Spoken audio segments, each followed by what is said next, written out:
Hai già sentito anche Zanetti? Ho provato ma non risponde. Ok. Non riesco a capire se è arrabbiato per i 2 punti persi o se è felice per un punto guadagnato. Ma è stato come quando Sì. la cassiera della standa, la eccolo. Gianna, Eccolo. ci stava quasi per darci un bacino con la Uilla. lingua a trivela e non arriva la 1100 di suo marito che la carica in macchina.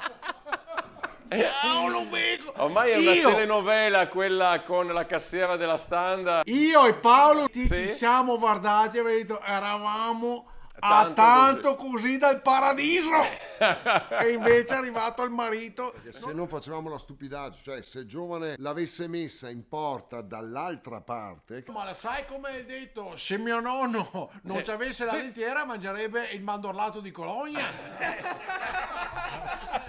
Era così il detto, no? Esattamente così. Stavo riguardando in bassa frequenza il primo gol con l'uscita di Montipò. Montipò esce in mezzo a una folla che è come se avessero regalato l'iPhone 17. Così. Lo lanciano e lui si butta in mezzo a una folla. Non la prenderai mai. Paolo, sei contento o scontento? Una mesa via, vero? Una mesa vigogna. Lo so. Lo so, guarda, fino alla fine l'ho tastata la vittoria. Invece, vabbè, dai. Ciao Paolo, ciao. Tacca a te, dai, tacca a te. Ma cosa tacca a Tacco te? io. Ma dai, ste Tacco robe. io.